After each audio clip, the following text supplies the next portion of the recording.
أعوذ بالله السميع العليم من الشيطان اللعين الرجيم بسم الله الرحمن الرحيم الحمد لله المعروف من غير رؤية والخالق من غير روية الذي لم يزل قائما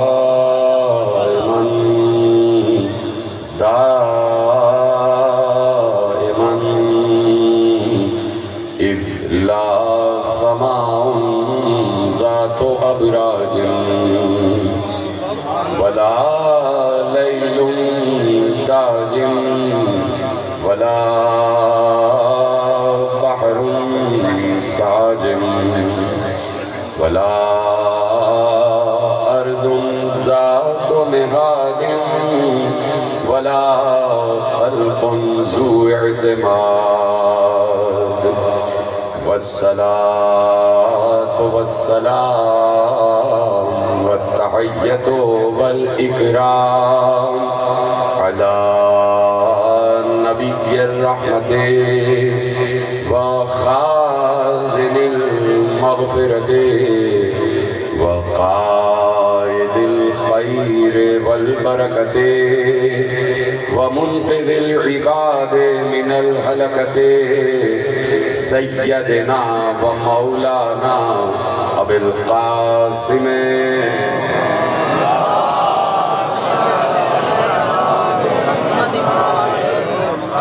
وأهل بيته الطيبين الطاهرين المعصومين المظلومين المنتخبين المنتجبين الذين أذهب الله عنهم الرجس وطهرهم تطهيرا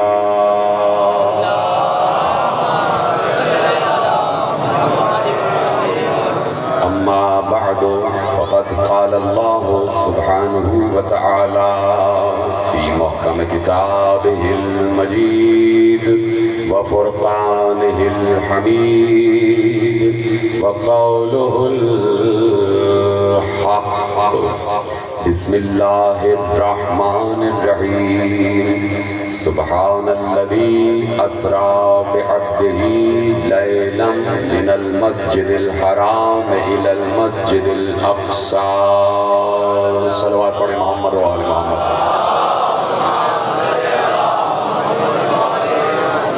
1444 ہجری کے عشرہ ماہ اذا کی آج آپ حضرات مرکزی امام بارگاہ دھوبی گھاٹ فیصل آباد میں چھٹی مجلس میں شریک ہیں عنوان گفتگو جو کل سے معین ہوا ہے وہ ہے اختیارات بندگی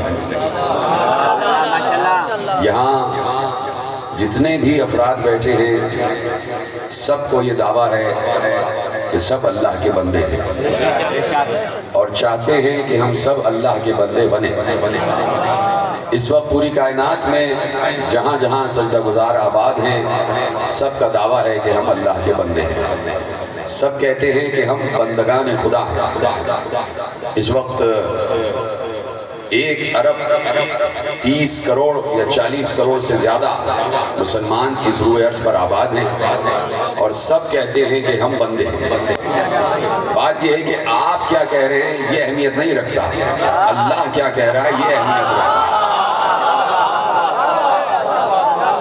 کیا اللہ بھی بندہ مان رہا ہے کیا اللہ بھی بندہ مان رہا ہے کیا اللہ بھی عبد مان رہا ہے تو اپنے کو عبودیت کی منزل پر لانا ہے تاکہ ہمیں کچھ اختیارات میسر آ جائیں تاکہ ہمارے پاس اللہ کی طرف سے کچھ تصرفات آ جائیں توجہ فرما رہے ہیں آپ تو اب اللہ نے بعض معاملات یقیناً جب بندوں سے کہا ہے، مثلا میں ایک آیت آپ کے حوالے کرتا ہوں کہ اللہ نے کہا لَقَدْ كَانَ لَكُمْ فِي رَسُولِ اللَّهِ أُسْوَةٌ حَسَنَةٌ، تم سب کے لیے رسول کی ذات بہترین نمونہ عمل ہے، یعنی تم رسول کا اتباع کرو، رسول کی اطاعت کرو، رسول جیسی زندگی گزارو، جیسے رسول زندگی گزار رہے ہیں ویسے زندگی گزارو، اس لیے کہ ہم نے رسول کو تمہارے لیے آئیڈیل بنایا ہوا ہے، تمہارے لیے ایک شکل ضروری تھی،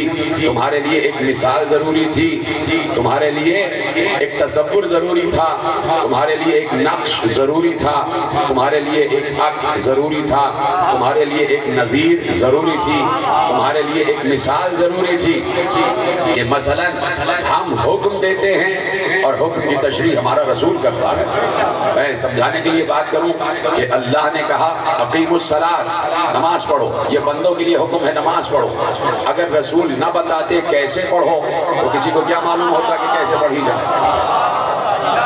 تو احکامات خدا نے دیے ہیں اور تشریحات رسول نے کی ہیں، اس لیے کہا رسول کو فالو کرو، رسول کے نقش قدم پر اپنے قدم کو رکھتے چلے جاؤ تو کامیابی کی راہ سے ہمکنار ہو جاؤ گے۔ تو اب میں عرض کرنے کا مقصد یہ ہے کہ رسول اللہ کی زندگی کو فالو کرنا ناممکن نہیں ہے، مشکل ضرور ہے۔ اگر ناممکن ہوتا رسول جیسی حیات گزارنا تو کبھی اللہ قرآن میں یہ آیت نہ رکھتا کہ تمہارے لیے رسول کی ذات بہترین نمونہ عمل ہے۔ اس لیے اللہ جانتا ہے اور اللہ سمجھتا ہے کہ تم رسول کو فالو کر سکتے ہو، جیسے رسول چلیں ویسے چلو، جیسے رسول پھریں ویسے پھرو، جیسے رسول کھائیں ویسے کھاؤ، جیسے رسول پانی پئیں ویسے پیو، جیسے رسول بات کریں ویسے بات کرو، یعنی یہاں تک میں کہنے میں حق بجانب ہوں کہ جیسے رسول کا لباس ویسا تمہارا لباس ہو۔ کتنے مسلمانوں کا لباس رسول جیسا لباس ہے؟ بتائیں مسلمان کتنے مسلمانوں کا لباس وہ ہے جو رسول اللہ والا لباس ہے؟ رسول اللہ تو عرب کے تھے اور عربی لباس پہنتے تھے، سوائے عربوں کے وہ لباس کسی کے پاس نہیں ہے۔ تو یقیناً پیغمبر کی حیات کو فالو کرنا ناممکن نہیں ہے، ممکن ہے، ناممکن نہیں ہے، مشکل ضرور ہے لیکن کیا جا سکتا ہے۔ تو رسول تشریحات کی منزل پر آتے ہیں، وہی رسول، توجہ اب جملہ آپ کے حوالے ہو رہا ہے اور تقریر شروع ہونے جا رہی ہے، اسی رسول نے جب بندگی کی پہلی اور اولین منزل کا اعلان کیا اور اجرا کیا تو حدیث قدسی ارشاد فرمائی، اور بڑی مشہور حدیث قدسی ہے۔ رسول اللہ نے ارشاد فرمایا کہ اللہ یہ کہہ رہا ہے کہ میرے بندوں سے کہہ دو کہ وہ ایک قدم میری طرف بڑھائیں، میں 2 قدم ان کی طرف بڑھاؤں گا۔ سلامت رہیں، اسی طریقے سے آپ سنتے جائیں۔ میرے بندوں سے کہو وہ ایک قدم میری طرف آئیں، میں 2 قدم ان کی طرف آؤں گا۔ یہ قدم جو ہے یہ والے قدم نہیں ہے جو ہمارے جسم کے قدم ہیں۔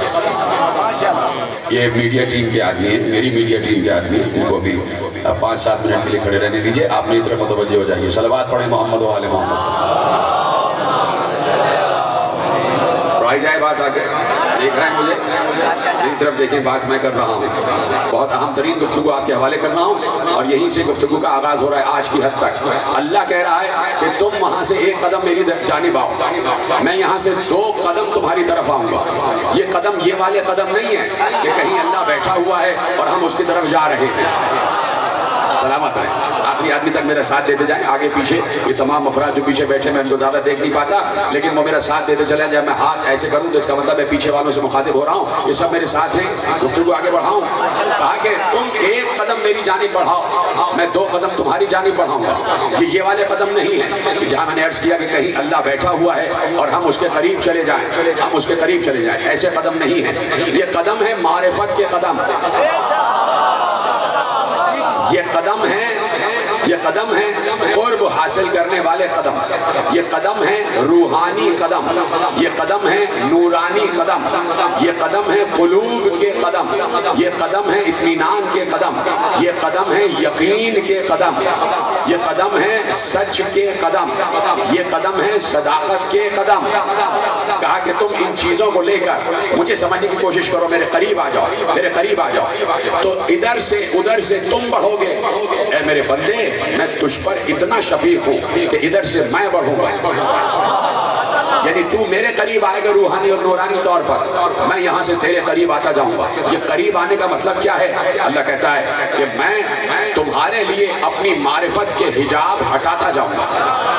جب تمہاری نیت یہ ہوگی کہ مجھے اپنے اللہ کو سمجھنا ہے، عبودیت کی منزل پر آنا ہے، تو میں تمہارے لیے یہ کام کروں گا کہ حجابات ہٹانا شروع کروں گا۔ ایک حجاب ہٹاؤں گا، تم آگے بڑھو گے، دوسرا حجاب ہٹاؤں گا، تم آگے بڑھو گے، تو تمہارے لیے میں اپنی معرفت کی راہیں آسان کر دوں گا، تاکہ تمہارے ذہن کو، تمہارے یقین کو، تمہارے قلب کو، تمہارے تصور کو اور عقیدے کو مجھ تک آنے میں مشکلات نہ ہو، پریشانی نہ ہو۔ میں پریشانیاں ہٹا دوں گا، میں تمہیں بتاؤں گا کہ یہ فطرت کے تمام مناظر مجھ تک پہنچنے کے ذریعے ہیں۔ یہ چاند دیکھو اور مجھے پہچانو، یہ سورج دیکھو اور مجھے پہچانو، یہ ستارے دیکھو اور مجھے پہچانو، یہ بدلتا ہوا دن اور رات دیکھو اور مجھے پہچانو، یہ بہتے ہوئے دریا دیکھو اور مجھے پہچانو، یہ چھاٹے مارتا ہوا سمندر دیکھو اور مجھے پہچانو، یہ بلند و بالا پہاڑ دیکھو اور مجھے پہچانو، یہ سطح زمین دیکھو اور مجھے پہچانو، اور اگر کچھ نہیں دیکھ سکتے تو اپنے کو دیکھو اور مجھے پہچانو۔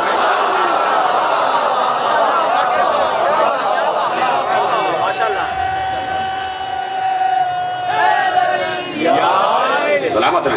یہ صرف آپ کا ہی خاصہ یقین فرمائیں کہ جو اتنے اہم ترین مسائل پر میرے ساتھ بات کرتے ہیں۔ یہ فیصل آباد کے مجمع کا خاصہ، اور میں آپ کو سلام پیش کرتا ہوں کہ ایسے مشکل جملے آپ ایسے سمجھتے ہیں کہ جیسے کوئی بات ہی نہیں ہے۔ خدا آپ کی اس معرفت کو، مودت کو سلامت رکھے، آپ کے عقیدوں کو سلامت رکھے۔ مجھ سے جتنے بھی حضرات دعاؤں کے لیے کہہ چکے ہیں، پروردگار سب کی دعاؤں کو قبول فرمائے۔ تو وہ کہتا ہے کہ ان چیزوں کو دیکھو، اور جب تمہارے پاس یہ وقت نہ ہو کہ ان چیزوں کو دیکھو تو اپنے آپ پر غور کرو کہ تمہیں میں نے کیسا بنایا ہے۔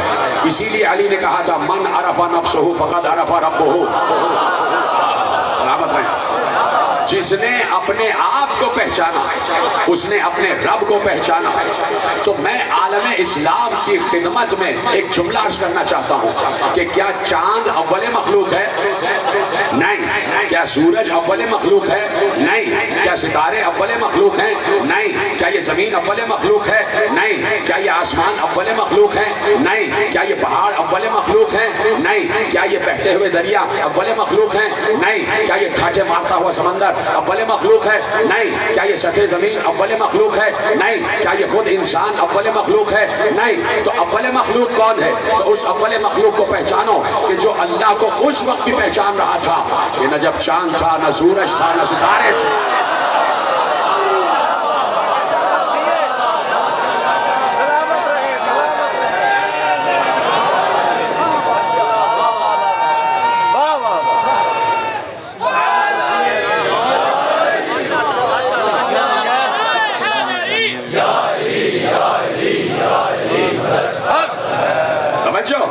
کہا کہ پہچانو، اللہ کو پہچانو۔ اب توجہ رکھیے، ابھی یہ جملہ میں نے دیا نہیں ہے، ابھی جملہ تو میرے پاس محفوظ ہے اور جملہ آپ کے حوالے کرنا چاہتا ہوں۔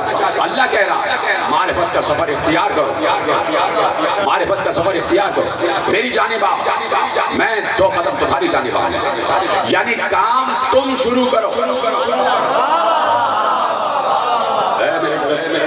یہ دائیں ہاتھ والے بھی سب، یہ بائیں ہاتھ والے بھی سب میری طرف ہے۔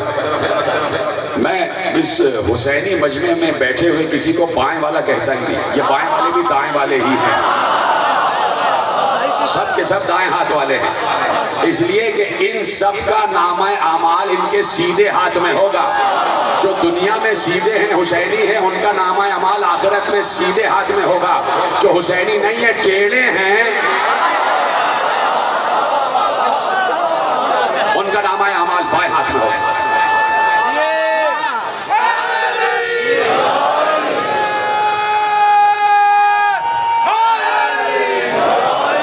جو ہے سب کی میری جانب ہے سب۔ اب ہے جملہ جس کے لیے زحمت دے رہا ہوں، یہ جملہ محفوظ ہونا چاہیے جس کے لیے زحمت دے رہا ہوں۔ وہ کہہ رہا ہے کہ سفر تمہیں شروع کرنا پڑے گا، میں تمہاری طرف پہل نہیں کروں گا، کام کام کی ابتدا تمہیں کرنا، اے انسانوں میری طرف آنے کی ابتدا تمہیں کرنا، تم میرے قریب آؤ۔ اس لیے جب آپ نماز پڑھتے ہیں اور نماز میں سورہ فاتحہ پڑھتے ہیں، اس میں ایک آیت ہے، اور آیت ہے ایاک نستعین، ایاک نعبد و ایاک نستعین۔ یہ ایاک نعبد نہیں پڑھنا چاہیے، اس لیے کہ کنع جو ہے شیطان کا نام ہے۔ ایاک نعبد و ایاک نستعین، اہدنا الصراط المستقیم صراط الذین انعمت علیہم، انعمت علیہم نہیں پڑھنا چاہیے، یہ نعن بھی شیطان کا نام ہے۔ اس لیے سورہ فاتحہ بہت اہم ترین سورہ ہے۔ ایاک نعبد و ایاک نستعین، اللہ سے کہا جا رہا ہے۔ کیا اس کا عمومی ترجمہ ہے؟ میرے محترم عالم اسلام کے تمام کلمہ گو حضرات، سوال کر رہا ہوں، اس کا عمومی ترجمہ کیا کیا جاتا ہے؟ ایاک نعبد و ایاک نستعین، ہم تیری ہی عبادت کرتے ہیں اور تجھ ہی سے مدد چاہتے ہیں۔ اس کا مطلب یہ نہیں ہے کہ تجھ سے مدد چاہتے ہیں۔ ایاک نستعین کا مطلب یہ نہیں ہے کہ تجھ سے مدد چاہتے ہیں، نہیں، مدد نہیں، ہم تجھ سے تعاون چاہتے ہیں۔ کم لوگوں نے میرا ساتھ دیا؟ نستعین کہتے ہیں استعانت کو، استعانت کہتے ہیں کوآپریشن کو، استعانت کہتے ہیں معاونت کو، استعانت کہتے ہیں تعاون کرنے کو۔ اللہ کہہ رہا ہے مجھ سے استعانت مانگو، مدد نہیں۔ استعانت کا مطلب یہ ہے کہ کام تم شروع کرو، میں تمہارے ساتھ تعاون کروں گا۔ نہیں سمجھے کچھ لوگ؟ فیصل آباد کا مجمع بہت تیزی سے سمجھتا ہے، یقیناً آپ سمجھ گئے، لیکن میں بچوں کو مثال دینے کے لیے سمجھا دیتا ہوں کہ تعاون اور مدد میں فرق کیا ہے۔ مدد اس کی کی جاتی ہے جو بالکل بے دست و پا ہو، جو کوئی کام کر ہی نہ سکے۔ کوئی خدا نہ خواستہ فالج زدہ ہے، خود اٹھ نہیں سکتا، اس کی مدد کی جائے گی۔ اور کوئی کمزور ہے، اس کے ساتھ تعاون کیا جائے گا۔ کوئی چلنے پھرنے میں نحیف ہے، کمزور ہے، تو اس کا ہاتھ پکڑ کے اس کے ساتھ تعاون کیا جائے گا۔ وہ خود بھی چل رہا ہے، یعنی کام وہ خود بھی کر رہا ہے، اس کی مدد نہیں کی جائے گی، اس کے ساتھ تعاون کیا جائے گا۔ اسی طریقے سے کوئی بہت بڑا بوجھ اٹھا نہیں سکتا، وہ کہے گا کہ میں یہ بوجھ اٹھا نہیں سکتا، میری مدد کرو۔ اب آپ وہ بوجھ اس کے لیے اٹھا دیں گے، آپ نے مدد کی، لیکن وہ بوجھ وہ تنہا نہیں اٹھا سکتا، وہ کہہ رہا ہے ذرا میرے ساتھ شامل ہو جائیے، تو اسے استعانت کہتے ہیں۔ مدد کو کہتے ہیں نصرت، تعاون کو کہتے ہیں استعانت۔ نصرت میں استعانت شامل نہیں ہے اور استعانت میں نصرت شامل نہیں ہے۔ نصرت کرنے والے کو ناصر کہا جاتا ہے، تعاون کرنے والے کو معاون کہا جاتا ہے۔ ناصر معاون نہیں ہے اور معاون ناصر نہیں ہے، اس لیے کہ نصرت میں استعانت نہیں ہے، استعانت میں نصرت نہیں ہے، ناصر معاون نہیں ہے، معاون ناصر نہیں ہے۔ لیکن عربی میں ایک لفظ ایسا ہے کہ جس میں نصرت بھی شامل ہے اور جس میں تعاون بھی شامل ہے، اسے کہا جاتا ہے نصیر۔ اسے کہا جاتا ہے نصیر۔ جو نصیر ہوگا وہ بیک وقت ناصر بھی ہوگا، یعنی مدد بھی کرے گا، اور بیک وقت معاون بھی ہوگا، یعنی استعانت بھی کرے گا۔ اس لیے پیغمبر نے اللہ سے ناصر نہیں مانگا، وَاجْعَلْ لِي مِن لَّدُنْكَ سُلْطَانًا نَصِيرًا۔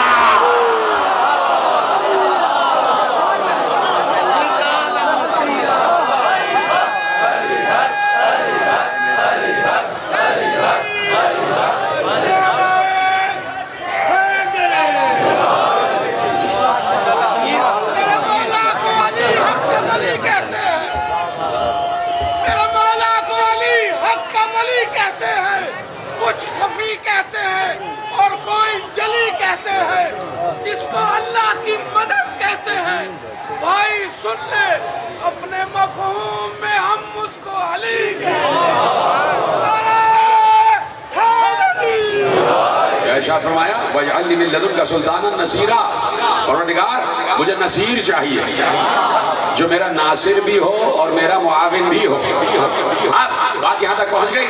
سب ہے میرے ساتھ؟ بات پہنچ گئی یہاں تک؟ اب اللہ کہہ رہا ہے ایاک نستعین، مجھ سے استعانت طلب کرو، پروردگار ہم مجھ سے استعانت طلب کرو، یعنی ہم نے کام شروع کر دیا ہے تیری طرف آنے کا، اب تو ہمارا ہمارا معاون بن جا، تو بھی ہماری طرف آ جا. سلامت رہے آپ، تو بھی ہماری طرف آ جا.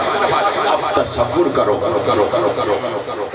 تیار ہے تصور کرنے کے لیے؟ جتنے حضرات بیٹھے ہیں آگے پیچھے دائیں بائیں تصور کریں کوئی ایک بندہ کہ جس نے اللہ کی طرف روحانی سفر اختیار کیا. ادھر سے اس نے ایک قدم بڑھایا، ادھر سے اللہ 2 قدم اس کے قریب ہوا. ادھر سے اس کا سفر نہیں رکا، ادھر سے اللہ کا سفر نہیں رکا. ادھر سے وہ چلا، ادھر سے اللہ چلا. چلنا پتا ہے نا، قدموں سے چلنے والا نہیں ہے، یہ روحانی سفر ہے. ادھر سے وہ چلا، بندہ چلا، ادھر سے اللہ نے 2 قدم بڑھایا. ادھر سے اس نے 1 قدم بڑھایا، ادھر سے اللہ نے 2 قدم بڑھایا. ادھر سے وہ 1 قدم بڑھا، ادھر سے اللہ 2 قدم بڑھا. ادھر سے اس کا سفر نہیں رکا، ادھر سے اللہ کا سفر نہیں رکا. ادھر سے وہ آگے بڑھا، میرے انگلیوں کے اشاروں کو دیکھنا. ادھر سے وہ آگے بڑھا، ادھر سے اللہ آگے بڑھا. ادھر سے وہ آگے بڑھا، ادھر سے اللہ آگے بڑھا. ادھر سے وہ آگے بڑھا، ادھر سے اللہ آگے بڑھا. کوئی مقام تو ایسا آئے گا کہ جہاں اب تو معبود میں کوئی فرق ہی نہ رہے.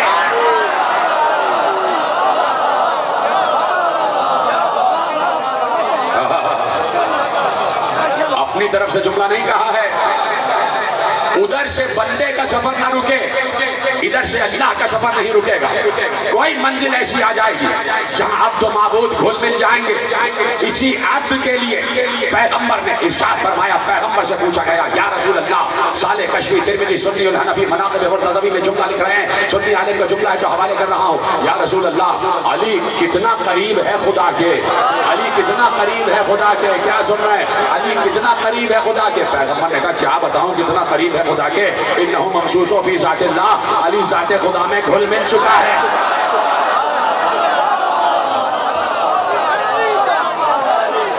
مومنین آخری آدمی تک دونوں ہاتھ اٹھا کے من کنت مولا، جبریل کا مولا، بوذر کا مولا، کمبر کا مولا، تمس کلندر، تمس کلندر. نعرہ حیدری.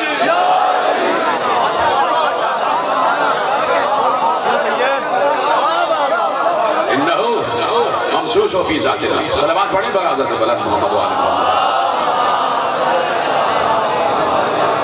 ذات خدا میں گھل مل چکا ہے، یعنی علی نے اپنے کو فنا فی ذات اللہ کر دیا.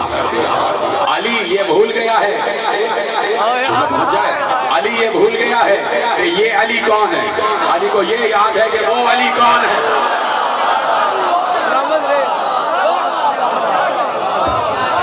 علی نے اپنے کو فنا فی ذات خدا کر لیا. علی گھل مل چکا ہے ذات خدا. علی نے اپنے کو مٹا دیا ہے اور ذات خدا کی طرف منتقل اور منطبق ہو چکا ہے. علی ذات خدا کے اتنے قریب ہے. توجہ فرمانے ہیں آپ کہ بندے تصور کیے جائیں کہ جو اللہ کی طرف سفر اختیار کر رہے ہیں. دیکھیے قرآن کی کوئی آیت ایسی نہیں ہے جس پہ عمل نہ ہوا ہو. یہ تو قرآن کی آیت عبث ہو جائے گی. اسی طریقے سے کوئی حدیث ایسی نہیں ہے جس پہ عمل نہ ہوا ہو. نہیں تو حدیث بھی عبث ہو جائے گی، بے مقصد ہو جائے گی. اس لیے تصور کرنا پڑے گا ایسے بندوں کا کہ جو سفر کر رہے ہیں مستقل ذات خدا کی طرف اور ذات خدا کی معرفت ان کو حاصل ہو رہی ہے. اسی لیے پیغمبر نے کہا تھا، میرا ذہین مجمع بیٹھا ہوا ہے، اسی لیے پیغمبر نے کہا تھا یا علی اللہ کو کوئی نہیں پہچانتا سوائے میرے اور تمہارے.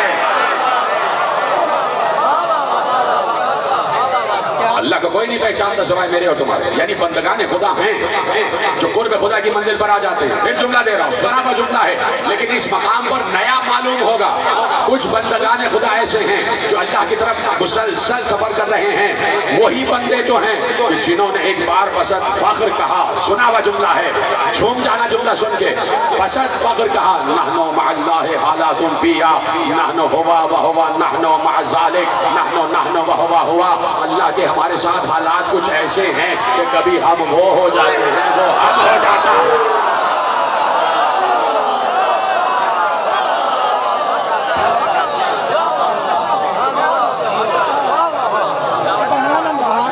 وجہ فرمائیے آپ نے نعرہ لگانا اپنے سامنے. 5 نعرہ 5 سوا لاکھ نعرہ. سلامت رہے پروردگار آپ کو کو نظر بد سے محفوظ فرمائے. توجہ فرما رہے ہیں آپ. تو اب بندے کا سفر نہیں رکتا, اللہ بھی سفر اختیار کرتا ہے. اللہ آسانیاں پیدا کر دیتا ہے, بندوں کے لیے آسانیاں پیدا کر دیتا ہے. تو جب اللہ بندوں کو بندہ بناتا ہے تو دیتا کیا؟ جب اللہ کسی کو عبد کہہ دے, بھائی اللہ نے کسی کو رسول کہا تو صرف نام کا رسول تھوڑی ہے. اللہ نے کسی کو نبی کہا تو صرف نام کا نبی تھوڑی ہے. نبی کے پاس بھی اختیار ہوتا ہے, رسول کے پاس بھی اختیار ہوتا ہے, علم ہوتا ہے, اختیار ہوتا ہے, تصرف ہوتا ہے. ہر نبی معجزہ لے کر آتا ہے. کیوں؟ اس لیے کہ نبی ہے. ہر نبی معجزہ لے کر آتا ہے کہ اس لیے کہ رسول ہے. توجہ ہے. تو اب جب کسی کو وہ عبد کہہ دے تو کیا نام کا عبد ہوگا؟ عبد کو بھی کچھ ملتا ہے, عبد کو بھی کچھ اختیارات ملتے ہیں. وہ اختیار ہے کیا؟ تو کون سے اختیارات ہیں؟ اجازت ہے کہ بات آگے بڑھائی جائے. عبد کو بھی اختیارات ملتے ہیں. وہ کون سے اختیارات ہیں جو اللہ عبد کہنے کے بعد عبد کو دیتا ہے؟ یہی ہمارا موضوع ہے, اختیارات بندگی, عبودیت کے اختیارات. اللہ کون ہے پہلے تو یہ پہچانا. اس جملے پر غور کریں. پہلے تو یہ پہچانو کہ اللہ کون ہے, تو معلوم ہوگا کہ وہ اللہ جب کسی کو عبد کہہ دے. پھر آپ چپ ہو گئے. پہلے اللہ کو پہچانو کون ہے اللہ. وہ اللہ کسی کو محبوب کہہ دے. میں کسی کو محبوب کہوں یہ کوئی بڑی بات نہیں. کوئی عام آدمی کسی کو محبوب کہہ دے یہ کوئی بڑی بات نہیں. لیکن اللہ کسی کو محبوب کہہ دے یہ ہے بڑی بات.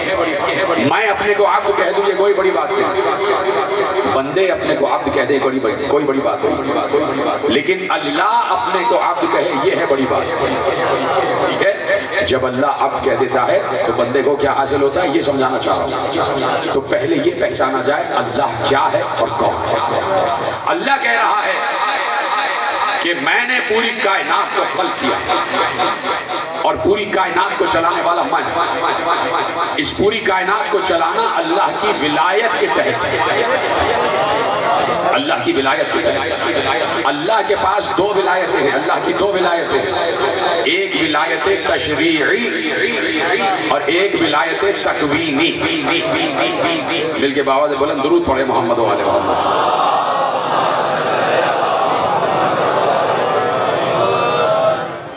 بات آگے بڑھائی. ایک ہے ولایت تشریعی, ایک ہے ولایت تکوینی. ولایت تشریعی کیا ہے؟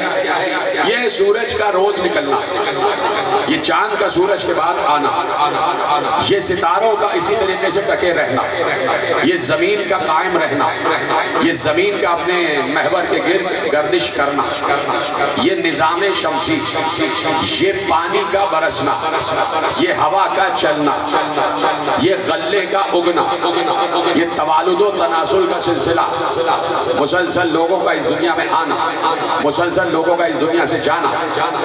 اپنے اپنے وقت پر لوگ دنیا میں آ رہے ہیں, اپنے اپنے وقت پر لوگ دنیا سے جا رہے ہیں. جس کا عرصہ حیات معین ہے وہ اپنا عرصہ حیات مکمل کر کے اس دنیا سے جا رہا ہے. جس کو جب آنا ہے وہ اس دنیا میں اپنے وقت کے مطابق آ رہا ہے. یہ سارا کا سارا نظام ہے ولایت تشریعی جو ایسے ہی چل رہا ہے. اللہ نے حکم دے دیا کہ سورج کو مشرق سے طلوع کرنا ہے تو یہ ولایت تشریعی ہے. سورج مشرق سے طلوع کر رہا ہے. اللہ نے کہا سورج کے بعد چاند کو آنا ہے, چاند سورج کے بعد آ رہا ہے, اور جو سورج کے بعد آئے اسے چاند کہتے ہیں. ستارہ نہیں کہتے. سورج کے بعد ستارہ سورج کا جانشین نہیں ہوتا, سورج کا جانشین چاند ہوتا ہے. جو فرما رہے ہیں آپ, کہا یہ سورج کے غروب ہونے کے بعد چاند کا طلوع ہونا یہ ولایت تشریعی ہے. یہ بارش کا برسنا یہ ولایت تشریعی ہے. یہ ہوا کا چلنا تشریعی ہے. یہ پھولوں کا مہکنا یہ ولایت تشریعی ہے. یہ سارے کے سارے ولایت تشریعی ہیں. ٹھیک ہے. اب ولایت تکوینی کیا ہے؟ ولایت تکوینی یہ ہے کہ وَلَٰكِنَّ اللَّهَ يَفْعَلُ مَا يُرِيدُ. اللہ جو چاہتا ہے کرتا ہے, جو اس کا ارادہ ہوتا ہے وہ کرتا ہے. اسے کہتے ہیں ولایت تکوینی. اب وہ فطرت کے خلاف بھی کام کر سکتا ہے اس لیے کہ ولایت تکوینی کا حامل ہے. یعنی بات پہنچ رہی نہیں پہنچ رہی. وہ ولایت تشریعی کا بھی مالک ہے, وہ ولایت تکوینی کا بھی مالک ہے. وہ فطرت کے خلاف کوئی بھی کام کر سکتا ہے اس لیے کہ وہ اللہ ہے اور اللہ ولی ہے.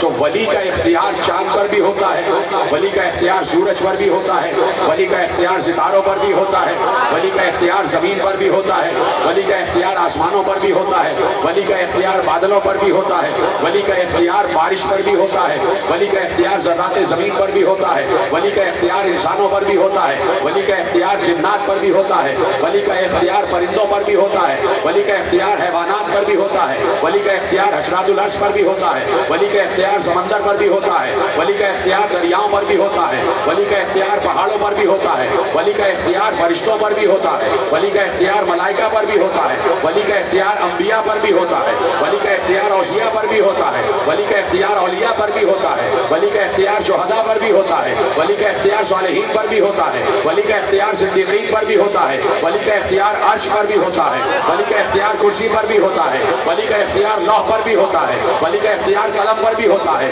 ولی کا اختیار شجر طوبہ پر بھی ہوتا ہے, ولی کا اختیار جنتوں پر بھی ہوتا ہے, ولی کا اختیار جہنم پر بھی ہوتا ہے, ولی کا اختیار سدرۃ المنتہا پر بھی ہوتا ہے, ولی کا اختیار کعبہ قوسین تک ہوتا ہے. یعنی ولی کا اختیار مشرق سے مغرب, شمال سے جنوب, سرا سے ثریا ہر طرف ہوتا ہے. اور وہ اللہ ہے ولی, لیکن وہی اللہ جہاں تصرف کی بات کرتا ہے تو کہتا ہے میں تنہا ولی چھوڑی ہوں, رسول بھی ولی ہے, علی بھی ولی ہے.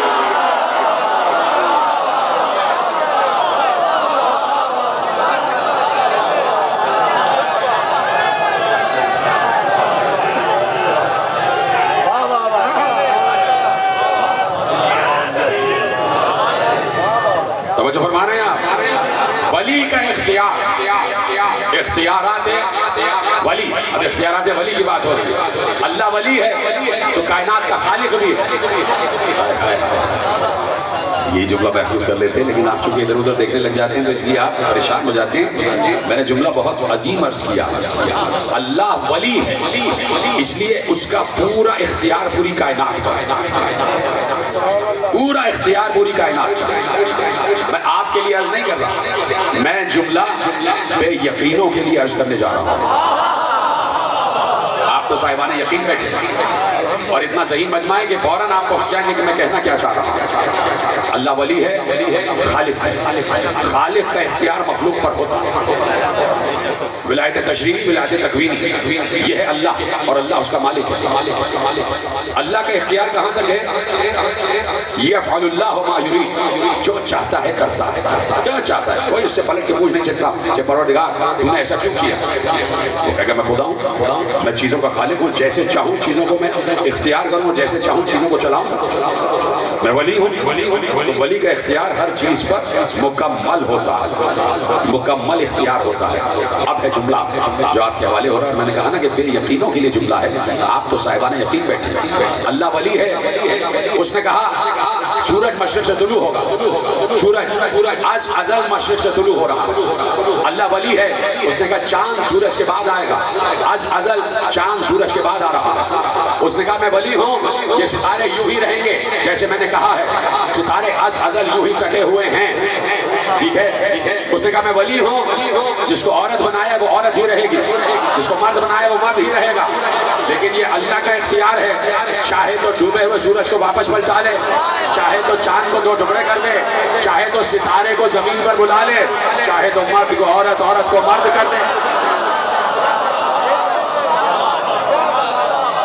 اس لیے کہ ولایت تکوینی کا مالک, ولایت تشریعی یہ ہے کہ سورج مشرق سے طلوع ہو مغرب میں ڈوب جائے, اور ولایت تکوینی یہ ہے کہ مغرب سے ڈوبا ہوا سورج واپس پلٹ آئے. اس کو کہتے ہیں ولایت تکوینی. اور اللہ تنہا ولی نہیں ہے. آئے ولایت میں اللہ نے اعلان کر دیا. کیا کریں ہم سے کیوں بحث ہو رہی ہے؟ بحث تو اللہ سے ہونی چاہیے کہ وہ تنہا ولی کیوں نہیں ہے. وہ تنہا ولی کیوں نہیں ہے؟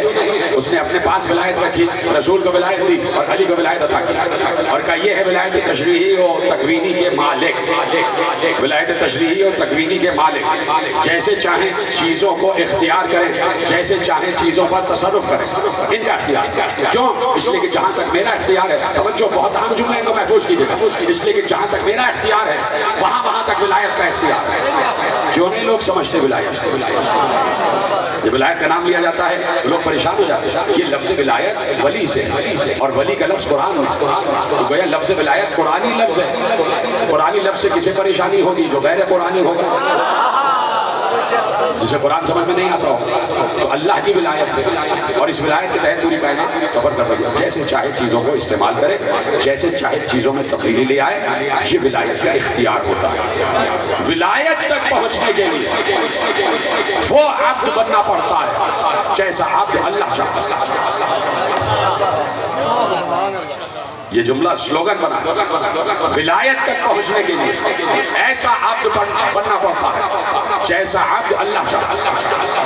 تم جیسا اللہ چاہتا ہے ویسے بن جاؤ۔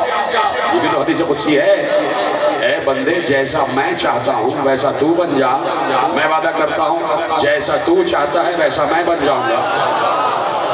تو پہلی شرط یہ ہے کہ آپ تو بنو۔ ابھی تک میں نے جملہ کہا نہیں ہے، اس جملے کی تیاری کروا رہا ہوں۔ پہلی شرط یہ ہے کہ وہ عبد بنو جیسا عبد اللہ چاہتا ہے۔ جب ویسے عبد بن جاؤ گے جیسا عبد اللہ چاہتا ہے، تو اللہ نے کہا اسی مقام پر 2 سال پہلے میرے تقریر میں یہ حدیث قدسی پیش کی، اور آج اپنے موضوع پر نئے طریقے سے آپ کے حوالے کر رہا ہوں۔ باتیں تو وہی ہیں، قرآن کی آیتیں تو وہی ہیں نا بھائی، حدیثیں تو وہی ہیں، صرف پیش کرنے کا انداز چیزوں کو نیا کر دیتا ہے۔ آج آپ کو نئی بات معلوم ہوگی جو حدیث قدسی میں آپ کے حوالے کرنے جا رہا ہوں۔ ویسے عبد بن جاؤ جیسے اللہ چاہتا ہے، تو اللہ اس کے بدلے میں کیا دے گا؟ حدیث قدسی ارشاد فرمایا، ادھر سے حضرت ابو ہریرہ نے لکھا، ادھر سے حضرت ابو بشیر نے لکھا۔ حضرت ابو ہریرہ رضی اللہ عنہ اور ادھر سے ابو بشیر رضی اللہ عنہ لکھتے ہیں کہ پیغمبر نے ارشاد فرمایا، عبدی اطعنی حتی اجعلک مثلی، اقول لشیء کن فیکون تقول لشیء کن فیکون۔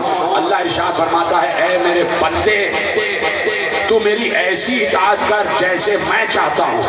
جب تو میری اطاعت کا حق ادا کر دے گا تو میں وعدہ کرتا ہوں میں تجھے اپنے جیسا بنا لوں گا۔ سلامت رہے آپ۔ تو میری اطاعت کا حق ادا کر دے، میں وعدہ کرتا ہوں تجھے اپنے جیسا بنا لوں گا۔ اللہ جیسا کوئی نہیں بن سکتا، دوسرا اللہ کوئی نہیں بن سکتا، اور اللہ بنائے گا بھی نہیں۔ اللہ کوئی نہیں بننے جا رہا۔ اللہ یہ بھی نہیں کہہ رہا کہ میں تجھے اللہ بنا دوں گا، وہ کہہ رہا ہے اپنے جیسا بنا دوں گا۔ اپنے جیسا بنانے کا مطلب کیا ہے؟ کہا تم میری بندگی کا حق ادا کرو، میں تمہیں اپنی سب سے بڑی صفت دے دوں گا، اور وہ سب سے بڑی صفت یہ ہے کہ جب میں کسی شے سے کہتا ہوں کن تو وہ ہو جاتی ہے، جب تم بھی کہو گے کن اور ہوتا چلا جائے گا۔ یہ ہے وہ صفت۔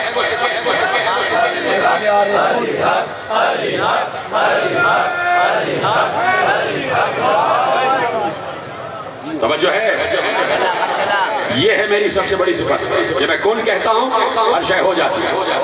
جب تم میرے عبد بنو گے تو تم بھی کہو گے کون اور ہوتا چلا جائے۔ کتنے بندے کون کہہ کے کام کروا رہے ہیں؟ کون میں اثر کس کی زبان میں ہے؟ ہاں، اللہ کی زبان کن کہے۔ بہت پیچھے رہ گئے، میں جملہ کہہ چکا جو مجھے کہنا تھا، کہ جن کے ہاتھ بلند ہو رہے خدا ان کو سلامت رکھے۔ میری زبان کہے کن تو کچھ نہیں ہونے والا، اللہ کی زبان کن کہے تو سب کچھ ہو جائے گا۔ اب تلاش کرو اللہ کی زبان ہے کیا اور ہے کون؟ اللہ کی زبان کن کہے تو ہو جائے گا۔ پیغمبر نے علی سے کہا ایک دن، یا علی کل ہم آپ کے گھر کھانا کھائیں گے۔ علی نے دل میں سوچا گھر میں تو کچھ بھی نہیں ہے، فاقہ ہے گھر میں، رسول اللہ کو کیا کھلاؤں گا؟ میں رسول اللہ سے عرض کروں گا، یا رسول اللہ آپ تو عالم غیب ہیں، ما کان اللہ لیطلعکم علی الغیب ولکن اللہ یجتبی من رسلہ من یشاء۔ اللہ کہہ رہا ہے کہ اللہ کسی کو اپنے غیب سے مطلع نہیں کرتا، مگر جو رسولوں میں مجتبی رسول ہو اسے اللہ اپنا غیب بتا دیتا ہے. تو رسول مجتبیٰ کون ہے؟ محمد مصطفیٰ ہے نا. رسول مجتبیٰ کون ہے؟ محمد مصطفیٰ. یعنی اللہ کہنا چاہ رہا ہے کہ میں نے اپنے غیب سے محمد کو مطلع کیا ہوا ہے. تو یا رسول اللہ، قرآن تو کہہ رہا ہے کہ آپ عالم غیب ہیں، تو کیا آپ کو یہ معلوم نہیں ہے کہ علی کے گھر میں کچھ نہیں؟ فضائل پڑھ رہا ہوں، فضائل نہیں ہے، فضائل پڑھ رہا ہوں. یا رسول اللہ، آپ تو عالم غیب ہیں، آپ کو یہ معلوم نہیں ہے کہ علی کے گھر میں فاقہ ہو رہا ہے، تو آپ کیوں کہہ رہے ہیں کہ کل تمہارے گھر کھانا کھانے آؤں گا؟ اس کا مطلب ہے کہ رسول کچھ بتانا چاہتے ہیں. رسول بتانا چاہتے ہیں کہ ہم تمہیں بتانا چاہتے ہیں کہ اب تم یہ دیکھو کہ علی کون ہے. اب تم یہ دیکھو کہ علی عبودیت کی کس منزل پر ہے. اب تم یہ دیکھو کہ علی بندگی کی کس منزل پر ہے. اور جو بندگی کی اس منزل پر آ جائے کہ جس منزل پر علی ہے، اس کے پاس اختیارات کیسے آتے ہیں. سننے کے لیے تیار ہیں؟ کہا علی ہم کل تمہارے گھر آئیں گے. علی نے کہا بالکل لبیک یا رسول اللہ، تشریف لائیے تشریف لائیے تشریف لائیے. گھر گئے، زہرا سے کہا زہرا رسول اللہ آ رہے ہیں کھانے کے لیے، کچھ ہے؟ کہا ابو الحسن کچھ بھی نہیں ہے گھر، لیکن بابا آ رہے ہیں. لیکن بابا آ رہے ہیں. یہ کیسے ہو سکتا ہے کہ انتظام نہ کیا جائے؟ تو یہ بتانا ضروری ہے کہ عرب کے خواتین کے پردے میں پہلے مکھنا ہوتا ہے، ابا ہے، پھر مکھنا ہوتا ہے، اور اس کے اوپر چادر اوڑھی جاتی ہے. یعنی چادر ہٹ بھی جائے تو مکھنا اور ابا برقرار رہتی ہے، اس سے سر ڈھکا رہتا ہے. بی بی مکھنا اور ابا اوڑھے ہوئے تھی اور اس میں چادر تھی. اب ابا آ رہے ہیں تو آپ یوں کیجئے کہ میں اپنی چادر دے رہی ہوں، آپ اس چادر کو گروی رکھوا دیجیے اور اس سے جو پیسے ملیں اس سے گیہوں لے کے آ جائیں گے اور ہم گیہوں سے روٹی پکائیں گے اور رسول کی ضیافت کریں گے. زوجہ ہو تو ایسی ہو. ہاں ہاں ہاں بڑی آسانی سنا آپ نے. جن لوگوں نے داد دی ہے شاید ان کی ہی ایسی ہے، باقی جو خاموش ہیں وہ شکایت ہے ان کو کیا ہے جو سے. زوجہ ہو تو ایسی ہو جو قدم بقدم کار نیک میں شوہر کے قدم بقدم. یا علی یا ابو الحسن یہ چادر لے جائیے گروی رکھوا دیجئے اور جو کچھ بھی اس سے قوت سفر ملے آپ لے آئیے. علی گئے شمون یہودی کے یہاں، شمون یہودی کے علی گئے، دق الباب کیا. شمون باہر آئے، جی فرمائیے. کہا کہ مجھے قرض چاہیے اور ایسے نہیں چاہیے گروی رکھنے کے لیے یہ چادر. اس نے کس کی چادر ہے؟ بنت رسول کی چادر. ایک بار اس نے اپنی بیوی کو آواز دی یہ چادر اپنے ہاتھ میں لے. اس نے خود چادر زہرا کو ہاتھ نہیں لگایا، چادر زہرا کو خود ہاتھ نہیں لگایا. بیوی سے کہا کہ اسے ایک مقدس مقام پہ رکھ دو اور جتنے درہم علی کو چاہیے تھے اس نے علی کو دے دیا. علی بازار گئے، گیہوں خریدا، زہرا کے پاس لا کے گیہوں دیا. زہرا نے اپنے ہاتھوں سے چکی چلائی. دستے زہرا چکی چلا رہے. بابا کے لیے آٹا پیسا جا رہا. آٹا تیار ہوا، روٹی پکی. رسول اللہ نے کھانا تناول فرمایا، دعا دی اور چلے گئے. دوسرا دن آیا، علی نے مزدوری کی، اتنے ہی پیسے مزدوری سے ملے. علی شمون کے گھر گئے فوراً دوسرے ہی دن، زیادہ دیر نہیں لگائی علی نے، دوسرے ہی دن. رسول جب شب میں کھانا کھا کے چلے گئے تو دوسرے ہی دن علی شمون یہودی کے آئے، اس کو پیسے دیے، کہا چادر واپس کر دو، چادر ہمیں واپس چاہیے. بیوی سے کہا چادر لا کے ابو الحسن کو دے دو. ابھی چادر علی نے اپنے ہاتھ میں لی تھی اور علی دروازے پر کھڑے تھے. تو اس نے شمون یہودی نے کہا کہ آپ کے رسول اللہ تو یہ کہتے ہیں کہ وہ اشرف الرسول ہیں اور وہ محبوب خدا ہیں اور کائنات کا اختیار اللہ نے ان کے ہاتھوں میں دیا ہوا ہے اور اللہ ان کی دعا کو سنتا ہے. تو آپ اپنے رسول سے کیوں نہیں کہتے کہ وہ آپ کے لیے دعا کریں تو اللہ آپ کو غنی کر دے، اللہ آپ کو مالدار کر دے. یہ جملہ علی کو کہا گیا. اب علی کیسے خاموش رہے؟ اب سمجھ میں آیا کہ رسول یہ جانتے ہوئے کہ علی کے گھر میں فاقہ ہے کیوں آئے تھے علی کے گھر. شمون نے کہا آپ کے رسول اللہ اشرف الرسول ہے، وہ یہ کہتے ہیں کہ میری دعا اللہ سنتا ہے، میں محبوب خدا ہوں. آپ اپنے رسول سے کہیں کہ وہ آپ کے لیے دعا کریں اور آپ مالدار ہو جائیں، آپ غنی ہو جائیں. علی ایک بار جلال میں آ گئے اور علی نے ایک بار جملے ارشاد فرمائے کہ سن شمون انا للہ عبادن، اللہ کے لیے کچھ بندے ایسے ہیں، کچھ بندے ایسے ہیں انا للہ عبادن ان یحول ھذا الجدار ذهبا لفعلا. اللہ کے لیے، خدا کے لیے جملے ضائع نہ ہوں، علی کہہ رہے ہیں سن اے شمعون، اللہ کے لیے کچھ بندے ایسے ہیں کہ جو اس دیوار کو حکم کرے کہ سونے کی بن جا، وہ سونے کی بن جائے گی۔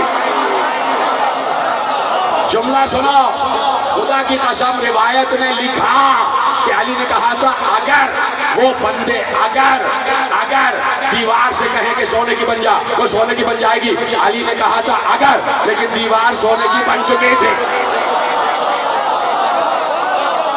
فوراً علی نے حکم دیا اے دیوار، میں نے مثال دی ہے، حکم نہیں دیا، جیسی تھی ویسے ہو جا۔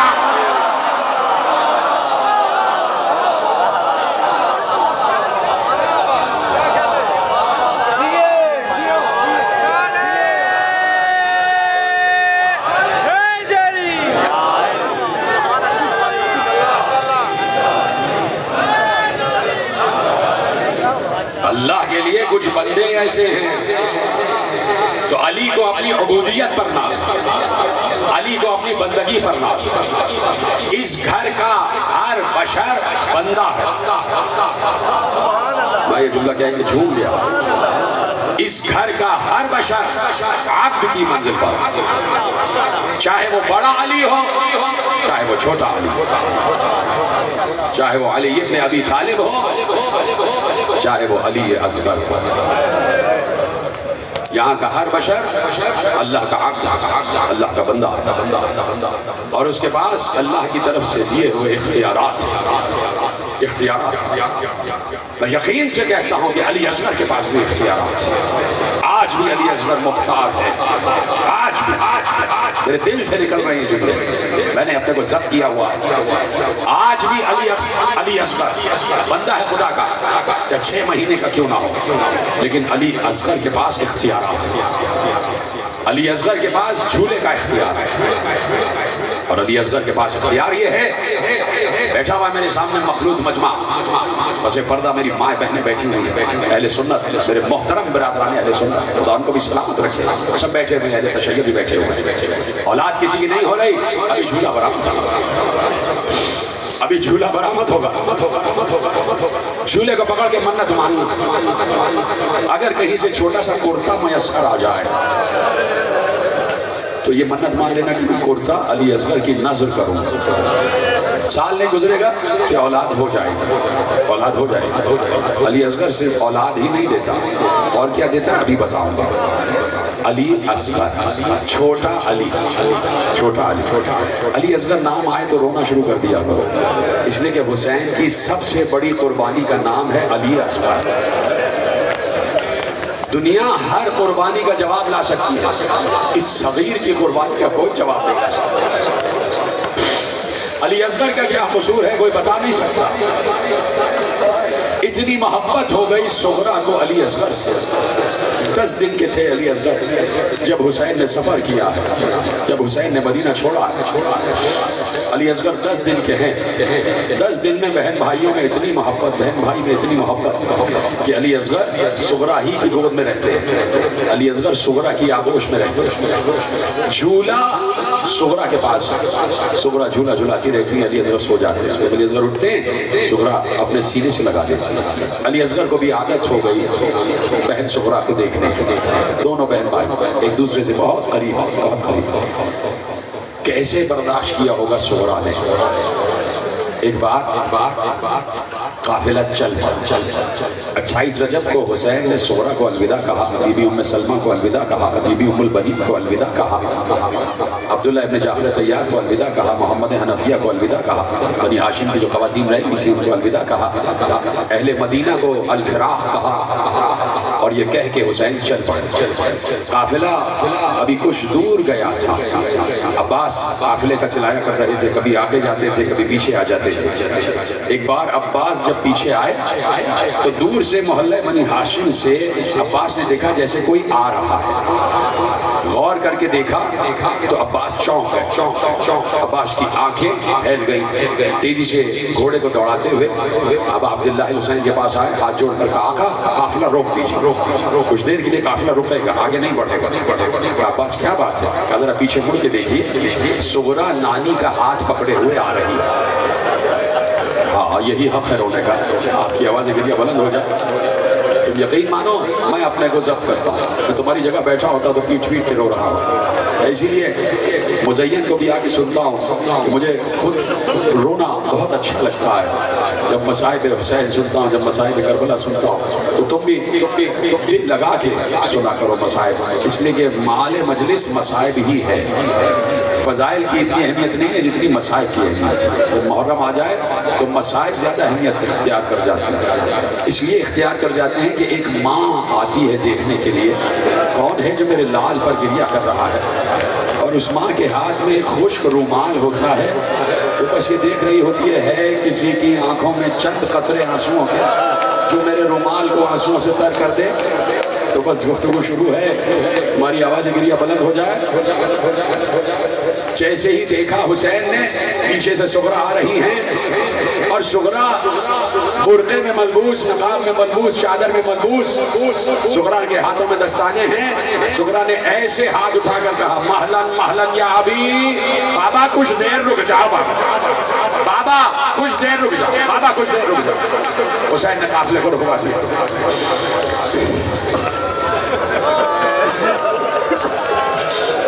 حسین نے قافلے کو رکوا دیا. قافلہ روکا گیا. کہا سغرا کیوں آئی؟ خدا حافظ کہہ چکے تھے. کہا بابا میں کیا کروں, جب آپ چلے گئے میں نے پورے گھر پہ پوری حویلی پر نگاہ ڈالی. بھیا علی اکبر کا حجرہ خالی, اور محمد کے حجرے خالی, بھیا قاسم کا حجرہ خالی, چچا عباس کا حجرہ خالی, آپ کا حجرہ خالی. لیکن بابا میں نے دل پر ضبط کر لیا. لیکن جب میری نظر دالان پر پڑی وہاں مجھے بھیا کا جھولا نظر نہیں آیا. بابا میرا دل پھٹ رہا ہے, میرا کلیجہ شک ہو رہا ہے. بابا کیا ایسا ہو سکتا ہے کہ علی اصغر کو ایک بار اور گود میں لے, علی اصغر کو ایک بار اور گود میں لے. جناب ام رباب صلوات اللہ وسلامہ علیہا, ہمارا 1000 سلام بی بی ام رباب تم پر. اے بی بی ام رباب ہمارے کروڑوں سلام آپ پر. جناب ام رباب کا ناکہ بچھایا گیا, قناتیں دو طرف لگائی گئی. شورا آگے بڑھی. حسین نے ہماری کا پردہ ہٹایا. کہ لاؤ رباب بچے کو میری گود میں دے دو. والی کا حکم تھا, امام وقت کا حکم تھا. بی بی رباب نے اصغر کو حسین کی گود میں دیا. حسین نے اصغر کو اپنی آغوش میں لیا اور اپنی آغوش سے سغرا کی آغوش میں منتقل کیا. بھائی بھی جیسے منتظر تھا بہن کی گود کا, گھمک کر سغرا کی آغوش میں علی اصغر آ گیا. ایسے ہی سغرا نے علی اصغر کو اپنی گود میں لیا. بے اختیار کبھی پیشانی چومی, کبھی رخسار چومے, کبھی سینہ چوما, کبھی ننھے ننھے ہاتھوں کو چوما, کبھی ننھے ننھے پاؤں کو چوما. علی اصغر بھی لپٹ رہے تھے, سغرا بھی لپٹ رہی تھی. بہت دیر ہو گئی. اولاد والوں جملہ سنو, جن کی گودیوں میں 6 مہینے کے بچے ہیں, خدا ان بچوں کے سلامت رکھے, ان کے سروں پر ان کا باپ کا سایہ سلامت رہے, وہ بچے بھی سلامت رہے. خدا میری ماں بہنوں کی گودیوں کو آباد رکھے جن کے پاس 6 مہینے کے بچے ہیں. ذرا تصور کرو, اور بس وہ گریہ کرتے جائیں اور سب ان کا ساتھ دیتے چلے جائیں. جب بہت دیر ہو گئی حسین نے کہا لاؤ سغرا علی اصغر کو ہمیں دے دو, بہت دور کا سفر ہے, لاؤ. حسین آگے بڑھے, علی اصغر کی گود میں ہاتھ رکھا, علی اصغر کی پشت میں ہاتھ ڈالا. اب میری طرف دیکھنا. ایک بار سغرا نے سینے سے علی اصغر کو لگایا اور ایسے ہو گئے. حسین ایسے کھڑے ہیں, سغرا ایسے ہو گئے. کہا بابا چھین کر نہ لیجئے گا, چھین کر نہ لیجئے گا. علی اصغر خود آپ کی گود میں جائیں تو لے لیجئے گا. بابا آپ کو آپ کے حق کی قسم چھین کر نہ لیجئے گا. بیٹی نے کہا تھا کریم بابا ہے.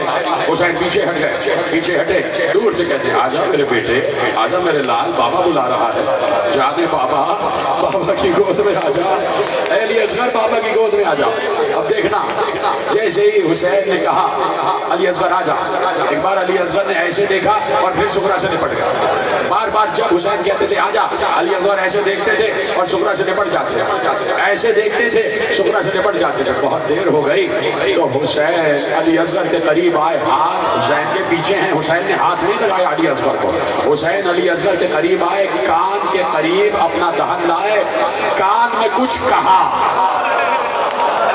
کیا ابھی بھی کچھ رہ گیا ہے پڑھنے کے لیے؟ جملے تو سنے ہوئے ہیں نا بھائی، کربلا ہر برس تازہ ہو جاتی ہے، لگتا ہے یہ آج کا جملہ ہے، آج کی کربلا ہے۔ کان میں کچھ کہا، جیسے ہی علی اصغر نے سنا کہ بابا نے کچھ کہا ہے، ہمت کر علی اصغر بابا کی گود میں آ گئے، خود علی اصغر بابا کی گود میں آ گئے۔ حسین نے علی اصغر کو ام رواد کی گود میں دیا، ناکا بلند ہوا، سواری جانے لگی۔ شکرا نے ہاتھ جوڑ کر پوچھا بابا جاؤ، میں روک نہیں رہی، لیکن جاتے جاتے بتا دو علی اصغر کے کان میں کیا کہا تھا۔ علی اصغر کے کان آتا، علی اصغر کے کان میں کیا کہا تھا؟ کہا شکرا اور کیا کہا تھا؟ بس یہی کہا تھا علی اصغر اگر ساتھ نہیں جاؤ گے تو تیر کون کھائے گا، امت کو کون بخشوائے گا؟ ہاں ہاں ہاں بات کرو، یقین کرو، میرا کلیجہ پھٹا، میرا دل چاہ رہا ہے میں چیخ مار مار کے رہوں، میں اپنے کو برداشت کر رہا ہوں تاکہ مسائل مکمل کر سکوں۔ علی اصغر حجت خدا ہے، حجت خدا کا پوتا ہے، حجت خدا کا بیٹا ہے۔ چل پڑا قافلہ، آ گئی کربلا، آ گیا عاشور کا دن، 3 دن کا بھوکا پیاسا علی اصغر بھی ہے۔ میرا سینے پہ ہاتھ مان لو، زحمت نہ ہو تو ایک بےکس مسافر کا ذکر سن رہے ہو، ایک اجڑے ہوئے قافلے کا ذکر سن رہے ہو، اپنا منصب بھلا دو، اپنا عہدہ بھلا دو، اپنی امیری بھلا دو، آج غریب حسین کا تذکرہ سنو، آج حسین کے بیٹے کا تذکرہ سنو۔ سینے پہ ہاتھ مار سکتے ہو تو مارو، سر پہ ہاتھ مار سکتے ہو تو مارو، زانو پیٹ سکتے ہو تو پیٹو، اس لیے کہ حسین کی بڑی قربانی ہے جسے علی اصغر کہا جاتا ہے۔ 3 دن کا بھوکا پیاسا ہے علی اصغر۔ نقد صاحب نے جملہ لکھا، انہوں نے کہا جو شہید جتنی جلدی شہید ہو رہا تھا اس کی پیاس اتنی جلدی ختم ہو رہی تھی۔ جنہوں نے جملہ محفوظ کیا ہے خدا ان کو سلامت رکھے، خدا ان کے آنسوؤں کو رومال زہرا میں جگہ دے۔ جملہ کہہ چکا ہوں، انہوں نے کہا جو شہید جتنی جلدی شہادت نوش کر رہا تھا اس کی پیاس اتنی جلدی ختم ہو رہی تھی۔ حبیب ابن مظاہر کی پیاس جلدی ختم ہو گئی اس لیے کہ شہید ہو گئے، مسلم ابن عاصیہ کی پیاس جلدی ختم ہو گئی اس لیے کہ شہید ہو گئے، زہیر ابن قین کی پیاس جلدی ختم ہو گئی اس لیے کہ شہید ہو گئے۔ انہوں نے کہا بنی ہاشم کے بچے بھی چلے گئے، شہید ہو گئے، سب کی پیاس ختم ہو گئی، بنی ہاشم کے جوان بھی شہید ہو گئے، سب کی پیاس ختم ہو گئی۔ اب تصور کرو علی اصغر آخری شہید ہے۔ ماتم ماتم ماتم یا امام زمانہ آپ تشریف لائے ہوئے ہیں، میرے مولا حجت قائم آپ کو پرسا، اے حجت زمانہ علی اصغر کا پرسا، آپ یہی تشریف فرمائے مولا۔ دیکھیے یہ سب کیسے گریہ کر رہے ہیں مولا، آپ بھی مسلح پر گریہ کرتے ہیں، دیکھیے یہ سب گریہ کر رہے ہیں مولا، یہ آہیں آپ کی ناظر، مولا یہ آنسو آپ کی، مولا یہ آنسو آپ کی ناظر، دیکھیے مولا یہ کیسے گریہ کر رہے ہیں۔ انہوں نے علی اصغر کو شہید ہوتے ہوئے دیکھا نہیں ہے۔ مولا ان کا نظرانہ قبول ہو، آپ یہی تشریف فرمائیں، آپ میری آواز سن رہے ہیں میرے مولا، آپ ان سب کو بھی دیکھ رہے ہیں میرے مولا، مولا ہمارا ہدیہ قبول ہو، آمین، مولا ہمارا ہدیہ قبول ہو، مولا ہمارا فرض ادا پڑھانا قبول ہو۔ گریہ کرو گریہ کرو، گریہ بڑھاتے جاؤ۔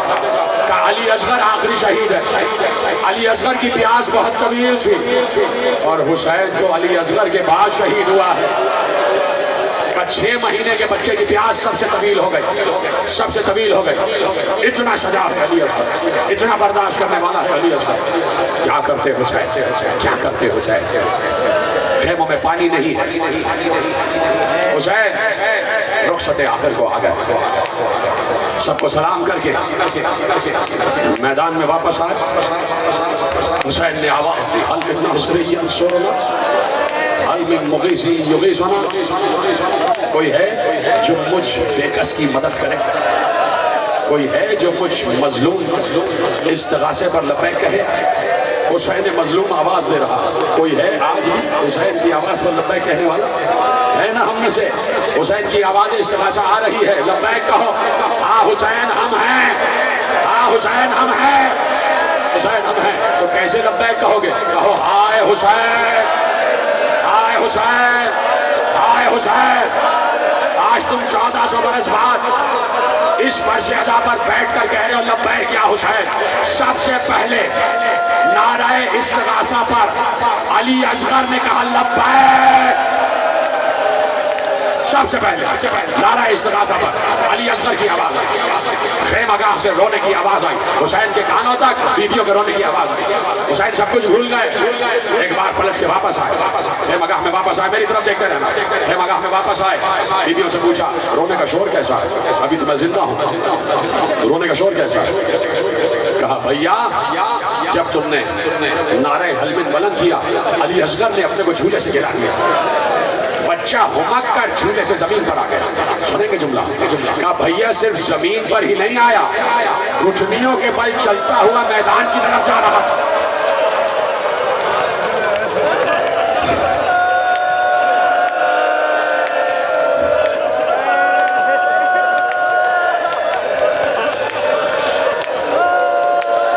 گھٹنیوں کے بل میدان کی طرف جا رہا تھا۔ حسین نے کہا ہم سمجھ گئے علی اصغر کا مقصد کیا ہے، لاؤ بچہ پیاسا ہے، ماں کو سمجھانے کے لیے کہہ دیا بچہ پیاسا ہے، لاؤ بچہ پیاسا ہے، پیاس سے ہمت کر زمین پر گرا، لاؤ مجھے دے دو، بچے کو آغوش میں دیا، تو میرا باپ شاید ان کو رحم آ جائے اور یہ بچے کو پانی، میں پانی مانگنے جا رہا ہوں، بچے کے لیے پانی لینے جا رہا ہوں، ماں بہنے سے جیسے ہی حسین علی اصغر کو لے کے جانے لگے، بی بی ام روان نے ہاتھ جوڑ کر کہا والی رک جائیے، حسین رک جائیے، حسین رک گئے۔ رباب تیزی سے دوڑتی ہوئی گئی، صندوق کھولا، اس میں سے ایک سفید اجلی ہوئی چادر نکالی، علی اصغر کے جسم نازنین پر چادر اڑا دی، کہا میرے والی، میرے سرتاج، میرے امام وقت، باہر دھوپ بہت تیز ہے، دھوپ بہت تیز ہے، سورج آگ برسا رہا ہے، کہیں میرا پھول کملا نہ جائے، کہیں میرا لال جھلس نہ جائے، اس لیے چادر اڑا دی ہے۔ مقتل نگار لکھتا ہے کہ حسین نے دل میں سوچا رباب یہ چادر نہیں ہے، یہ علی اصغر کا کفن ہے، یہ علی اصغر کا کفن ہے۔ حسین علی اصغر کو لے کر چلے، کیا تھک گئے ہو؟ حسین صبح سے شام تک لاشیں اٹھا کر نہیں تھکا ہے، دو جملے مصائب کے سن کے تھک نہ جانا، تمہیں قسم ہے چادر زہرا کی سینے پہ ہاتھ مارتے رہنا۔ علی اصغر کو لے کر آئے، منزل مختصر کر رہا ہوں، علی اصغر کو میدان کی طرف لے کر آئے، واقعی سورج آگ برسا رہا تھا، یہ گرمی کچھ بھی نہیں ہے جو اس وقت یہاں پڑ رہی ہے، سورج آگ برسا رہا تھا، گرمی تیز تھی، زمین کربلا بھی تپ رہی تھی، زمین سے دھواں اٹھ رہا تھا، زمین سے آفات اٹھ رہے تھے، اتنی سخت تھی زمین، اتنی تپ رہی تھی زمین۔ حسین علی اصغر کو گود میں لے کر آئے، باہر سے دوسری طرف سے فوج اشقیہ آپس میں کہنے لگی حسین امان مانگنے کے لیے آئے ہیں، اس لیے ہاتھ میں قرآن لے کر آ رہے ہیں، اس لیے ہاتھ میں قرآن لے کر آ رہے ہیں، خدا کی قسم وہ قرآن ہی تھا، وہ قرآن ہی تھا، حسین ہاتھ میں قرآن لے کر آ رہے ہیں۔ حسین قریب گئے، حسین نے ایک بار علی اصغر کے چہرے سے چادر ہٹائی، چادر ہٹانے کے بعد علی اصغر کو ایسے بلند کیا، ایسے بلند کیا۔ ہے کوئی اس وقت جو اپنے چھوٹے سے بچے کو لیے بیٹھا ہوا ہو؟ کسی کے پاس ہے کوئی چھوٹا سا ننھا سا بچہ؟ اگر ہوگا تو شاید ماں کے ہی پاس ہو۔ حسین نے ایسے علی اصغر کو ایسے بلند کیا، علی اصغر حسین کی گود میں ہے، سب دیکھ رہے ہیں۔ حسین نے اس طریقے سے علی اصغر کا رخ فوج اشقیہ کی طرف موڑا، کہا سنو یہ میرا 6 مہینے کا بچہ ہے، یہ 3 دن سے پیاسا ہے، اس کی ماں بھی 3 دن سے بھوکی پیاسی ہے، ایک قطرہ آب اس کے دہن میں گیا نہیں، تھوڑا سا پانی پلا دو گے تو تمہاری نہر میں کوئی کمی نہیں آ جائے گی، نہر علقمہ کم نہیں ہو جائے گی، بچہ پیاسا ہے۔ کسی نے پانی نہ دیا تو اب سنیں اہل اولاد، جملہ سنیں، جب کسی نے پانی نہیں دیا حسین نے علی اصغر کو جلتی ہوئی ریت پر رکھ دیا، رکھ کر کہا لو اگر تم سمجھتے ہو کہ بچے کے بہانے سے میں پانی پی لوں گا، لو بچے کو میں زمین پر رکھ رہا ہوں۔ لکھا یہ ہے کہ علی اصغر نے ایڑیاں رگڑنا شروع کی، کیا سن رہے ہو؟ علی اصغر نے ایڑیاں رگڑنا شروع کی، حسین نے فوراً علی اصغر کو واپس اٹھا لیا۔ کسی نے بہت عرصے بعد زین العابدین سے جملہ پوچھا، سوال پوچھا، مولا فوراً حسین نے واپس کیوں اٹھایا تھا؟ ارے زین العابدین نے روتے ہوئے کہا اس لیے اٹھایا تھا، علی اصغر فخر اسماعیل تھا، ایڑیاں رگڑتا تو کہیں زمزم نہ نکل آتا، امت کا امتحان ختم ہو جاتا۔ علی اصغر کو فوراً علی اصغر کو سینے سے لگا دیا. اب سینے سے لگائے ہوئے علی اصغر. اب علی اصغر کو گھمایا. گھمانے کے بعد علی اصغر کی پشت اپنے سینے سے لگائی. علی اصغر کا چہرہ فوج اشقیہ کی طرف کیا. اب علی اصغر کو دیکھ کر کہا اے حجت خدا کے پوتے, تو ان پر حجت کو تمام کر دے. تم خود ان کو بتا دو کہ تم کتنے پیاسے ہو. تھک گئے ہو تو میں ختم کر دیتا ہوں. تم ان کو خود بتا دو کہ تم کتنے پیاسے ہو. ننھا سا علی اصغر, 6 مہینے کا علی اصغر.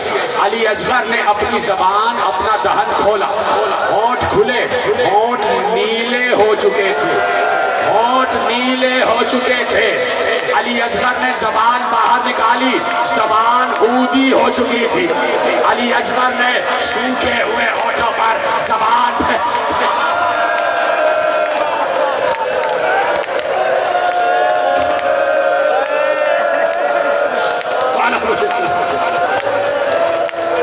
علی اصغر اودی زبان نیلے ہونٹوں پر پھیرنا شروع کی. یہ منظر کسی سے برداشت نہ ہوا. فوج اشقیہ منہ پھیر پھیر کر رونے لگی. فوج اشقیہ منہ پھیر پھیر کر رونے لگی. عمر سعد نے فوج میں تلاطم دیکھا, انقلاب دیکھا تو کہاں ہے ہرملا؟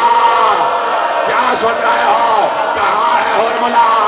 اے ہرملا آ, اقطع کلام الحسین, حسین کے کلام کو قطع کر دے.